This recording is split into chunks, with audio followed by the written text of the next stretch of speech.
Well, everybody, I want to welcome you to another episode, and this one I'm particularly excited about because there's a couple of things I'm excited about. Is that it's the first time I've done this with actually having a guest, and a wonderful guest, a paid guest, and the thing is, no, it's not just the cheap rosé. You get, actually, I didn't tell you this. There's a grab bag. Oof.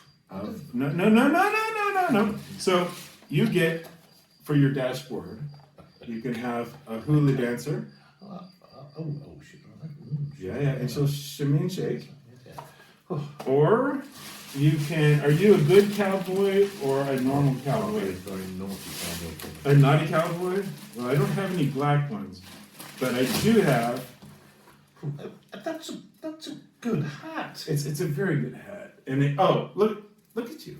All right. My God. Or you can be the good guy with your gift for coming on. I'm not wearing a white hat. Everybody, no, I'll have the brown. Yeah, the brown one. Gotcha. Okay, or you could trade that in for what's in box number 3, and that is Elvis sideburn sunglasses. I hope I'm dead when I'm seen. No, I wouldn't wear those. So you're going with the brown hat? Brown hat. Brown hat, not the hula girl. You're kind of torn, aren't you? The hat does look good. It looks dashing. And very dashing. All right, well, all right. Must be American. I'm wearing it. The hat it is. And if you wear the hat during the interview, Yes. you get the hula girl. Oh. But I get to wear my Your. larger Ah. cowboy hat. You don't feel intimidated by my larger hat, do you? Not at all. No. All right. All right, My good. son was called Stet back then, so that's another story. So we just met fairly recently, didn't we? Yep. It was Yep. What was it? A fortnight? Yeah, about 5 days.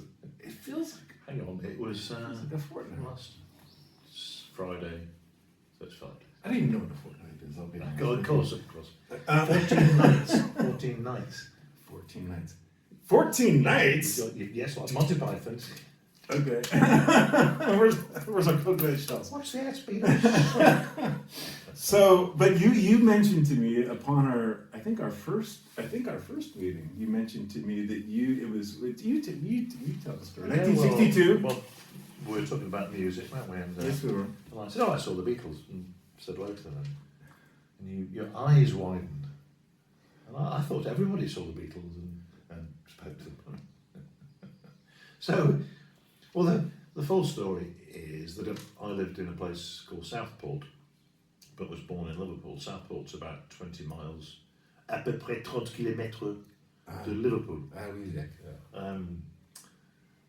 So, obviously we saw the likely lads growing up and, well, not growing up, becoming famous.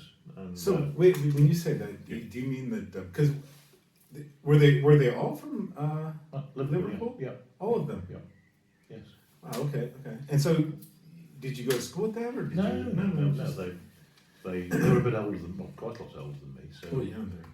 Yeah, 1940. They're born in. I mean. I was 54. Yeah. So they were 40. Yeah, they were quite a bit older than you. 46 was it? I can't remember. Yeah, John Lennon was born in 40. Was he? Yeah, Ringo is the youngest, I Oh, I believe. didn't know John was. Or no, maybe George is the youngest. George Maybe is like youngest. 45, 46. Because George got kicked out of Germany for being underage when he was playing in Oh, yeah. America in Yeah. 61, 62. Anyway, I'd been, one thing I haven't mentioned to you yet, I'd been to, my parents were friends with people who were in the tennis club in Southport. And my friend had booked this group called the Beatles. And I'm trying to remember, I know he's got the receipt, but I think the receipt says 1 guinea, which is £1 and 1 shilling, which was a lot of money in those days. It was almost a week's wage. So Wow. the pop group, the Beatles, and they all signed it. So this is a guy called Sid Hales. Does he still have that? No, well, I don't know, it'll be around somewhere. He was a chemist in Southport. Very nice guy. When you say chemist, do you mean? had a chemist shop, was a pharmacien. Oh, okay. Um, A pharmacist. A pharmacist. Okay. We in England would say chemist, Okay. just as an industrial chemist. Right. And as you can see, this is the Frangolais Spectacular. So we try to. So donc en Angleterre, on appelle un pharmacien a chemist. Sid Hale had booked them. I went along. I was only about 8 or 9, and the parents and the older people were listening and I think dancing to this. It was a cricket club, a tennis club, and we were just playing in the garden. But then a little bit later, my parents bought me a ticket to go by myself to see the Beatles, who were playing in Southport. And they were just becoming well known. This was on a place called Lord Street, a big cinema, which was then the Gaumont, I think, and it became the Odeon. And it became the front of a Sainsbury's supermarket, but that's another story. So I went along. It was a Friday or Saturday night. My parents dropped me off. We got there early. I wandered in, had my ticket, wandered into the auditorium. There was nobody there. The people were setting up on the stage. So I sat at the front because you didn't have numbered seats. And people filtered in, and it filled up. I suppose it was quite early. It was only 7 o'clock in the evening, and all of a sudden, the Beatles came on. And they walked around, they said hello to everybody, and started playing. And then the girls started screaming. They couldn't hear a damn thing. Even 8 or 9 years old, I was excuse me, I paid £3. I want to listen to these guys. And this went on and on and on, and it was really good, obviously, but. Could you actually hear? I mean, you could hear. With the but so it was screaming would die irritating. And somebody's kicking the seat behind you. Uh-huh. And, it was just the very start of Beatlemania. Obviously, well before they'd gone to America. And then they were. I had the ticket for years until a friend of mine nicked it. I'm sure it was a friend who nicked it. Not a very good friend. No. So you saw the Beatles. You were 8 or 9 years old. Yeah, by myself. And you paid 3 pence. So 3 pence or 6. Well, my parents paid, but what is that in today's money? Or I mean, it was equivalent to, I suppose, £1, $1. So it wasn't cheap. Euro. I mean, that wasn't. Yeah, it was quite a lot. I mean, for a kid. Yeah. But by myself, they left me. They dropped me off afterwards. Back when you could do that with a child, and they wouldn't come back mentally scarred for life. That's an horrible incident.